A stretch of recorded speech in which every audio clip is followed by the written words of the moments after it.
The master path is a spiritual pursuit. Okay, you say, yeah, I know that. Well, I don't know if you do.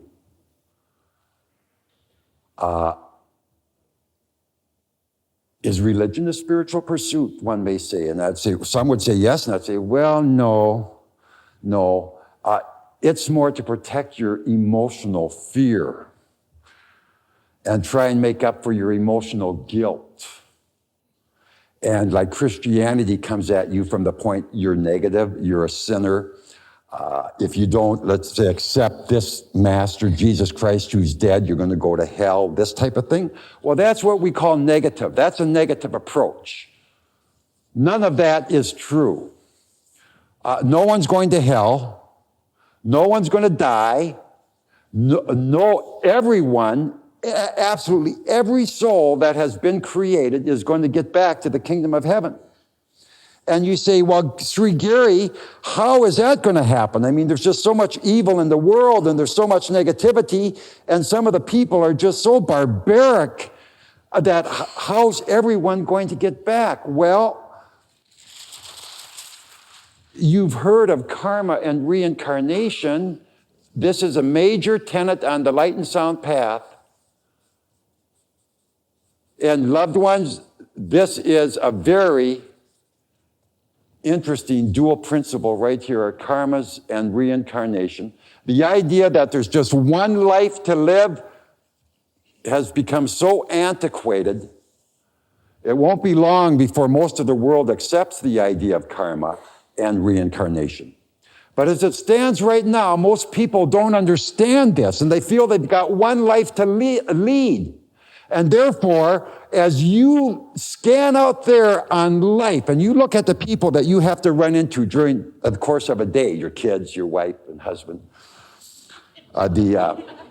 please understand that when you make an assessment about them, they are in the middle of multiple lifetimes. Even yourself, to even be drawn to the master path or to be drawn to spiritualizing yourself, you must be very, very evolved. Without a doubt. If you run to a religion because of fear, that's not a very evolved response. That's a reaction to fear. It's an attempt to survive when you know you don't have much of a chance. Usually, people that are very evolved will experience religion, they'll experience some philosophy and some psychosomatic endeavors. They will have gotten into many doctrines, some none at all. But they have a distinct desire to unfold their consciousness and to find the truth of truths. And this haunts them all their life. And they go around from path to teaching to different doctrines, different gurus, different churches and synagogues and temples, trying to find this truth that they know is there, but they just can't get their fingers on it. And the reason they can't get their fingers on it is because this person is pursuing the truth and searching for it where it is not. Here, they're going to this temple and this doctrine with the book and all the lines. They're going overseas and they enter an ashram or pick up some type of special guru that they've been told about and try and get their teachings from him. But what is similar to all these endeavors is the individual is running outside of himself, out here, trying to find the truth. Excuse me. And this will never happen. Now, you will find segments of the truth and particles of it, but as far as the whole truth in which you are desiring and searching for cannot be found.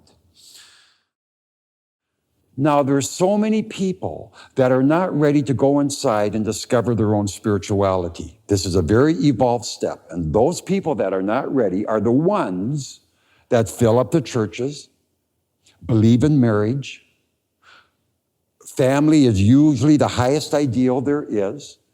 There's many things to run out there in the world and do. Thank God we have all of this activity for unenlightened souls to run around and experience life, stub their toes, have successes, and after eons and eons and thousands of lifetimes in running around the globe, trying to find your pleasure, trying to find yourself, trying to find your true love, trying to find meaning, you just keep getting knocked down time after time after time. You derive benefit, but as far as the whole tortilla coming to you, no.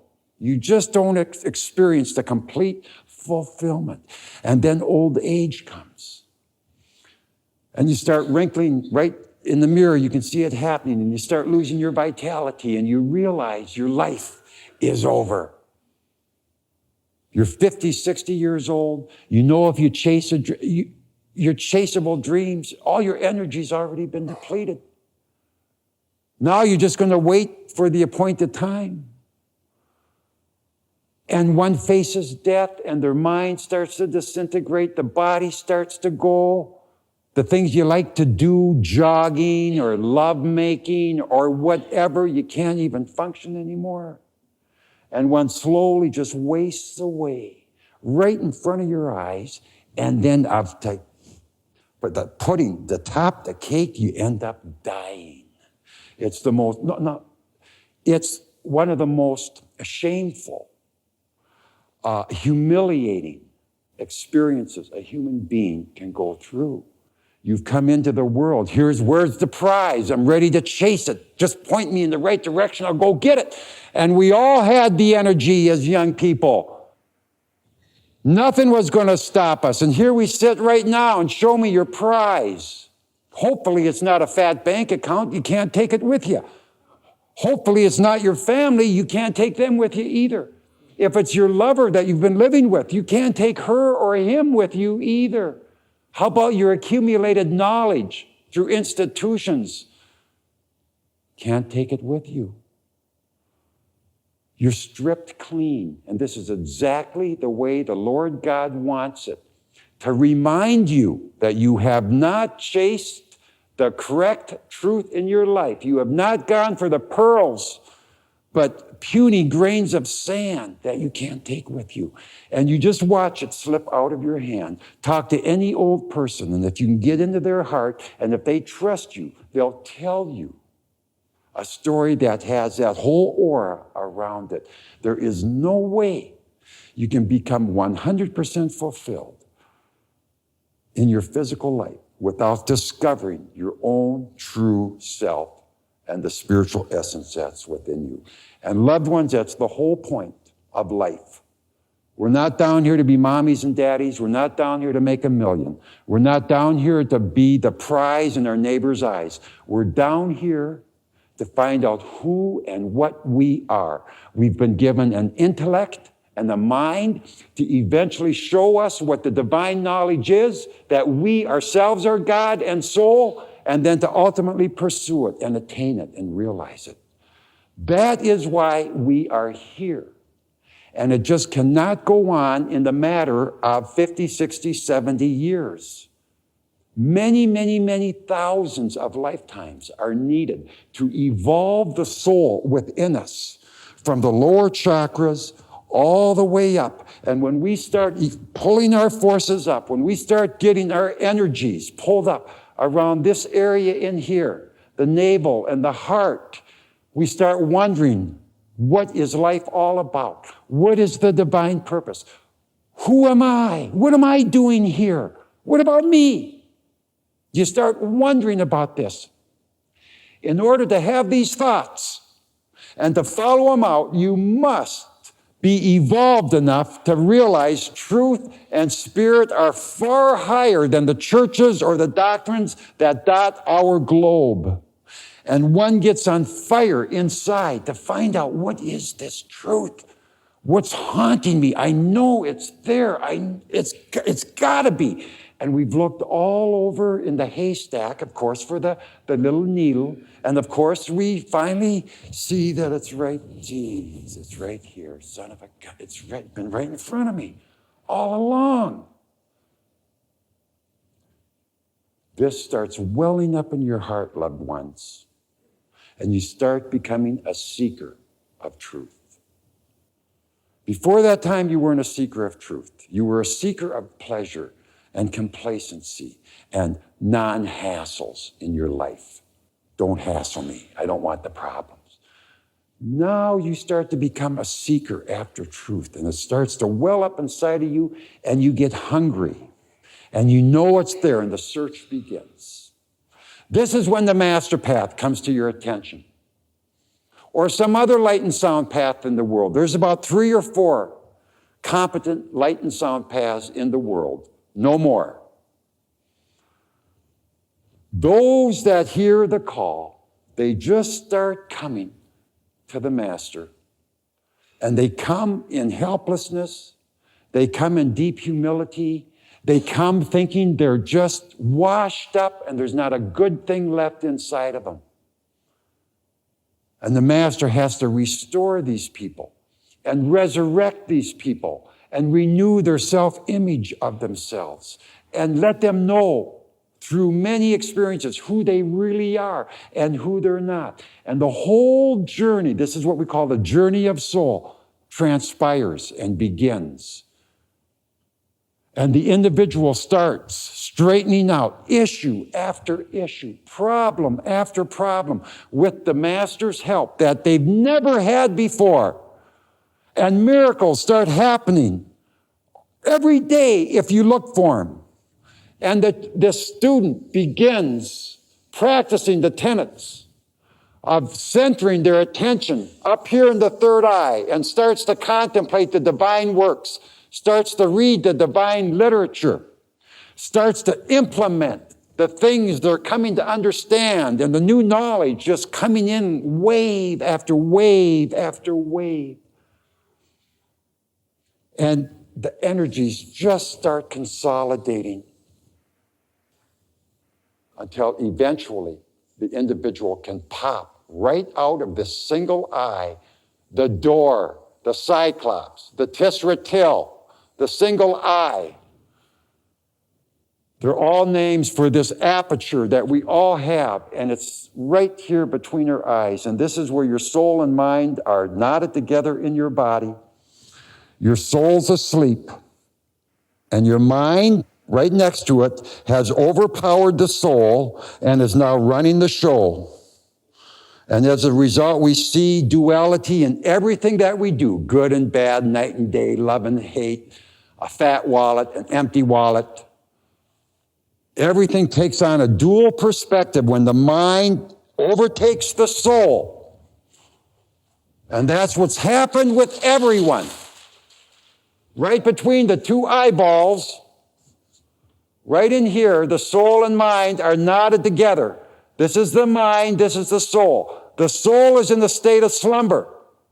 The mind has taken over and now controls the soul. So the mind starts running everything in the body. Then the mind is overpowered by the physical senses. Hearing, seeing, touch, taste, etc. And their physical senses are overpowered by the objects of desire. Booze, drugs, sex, money, new home, car, clothes. And all these desires, the objects of our desires, our physical senses want so badly, and the physical senses then trap the mind, and the mind has trapped the soul, and therefore what we call this condition are the walking dead. They're walking around, but they're dead to their higher consciousness, to their soul, to their spirit, and to the highest Lord of all that we call Lord Anami, meaning it's nameless. You can't even name it. The whole objective is to reverse the process. As the energy starts to come up, this soul will awaken itself through the help of the master and start to take dominion over the mind and the physical senses and the objects of our desire. And as a result, as we purify, our energies consolidate and they just start running up to this aperture up here because now soul is awake, and eventually we get right through the door that we never knew about before. And when that happens, we come into an entirely new body, an entirely new world with an entirely new consciousness, a new level of truth, a new energy in which to confront life, and successes just start rolling in one after another. All because we've gotten our own self, our own soul, reawakened. And now it is doing our bidding, our viewing, the controlling of our mind and attitudes for us. And now we can start to experience success. You say, well, why doesn't other people, other cultures in the dim past why didn't they write about this? Why didn't they recognize it? It's unattainable, loved ones. You're not going to find this anywhere coming from any doctrine, any temple, any religion, any path. The only spot you can get it from is a bona fide true master. These masters come down here, they reincarnate on this plane with the sole desire to enliven this current within the individual, and they tell one the divine esoteric mysteries and explain them to them and help the individual actually get out of the tomb of their own body, helps them get through their astral, causal, and mental bodies, emotions, cause and effect, intellect, and actually introduces them to their true self, the soul. And that at once becomes the objective of the master path is to attain self-realization, then spiritual realization, I am that, the worlds of Sohang, and here, God. Soul, spirit, God, full-blown realization. When this happens, one no longer has to return to any of these lower bodies, any of the lower planes, earth plane, astral plane, causal plane, mental plane. They are a free soul. Their reincarnation is over. They've experienced their God realization, and they get to go back to the kingdom of heaven and there experience peace, bliss, love, and harmony in its truest sense.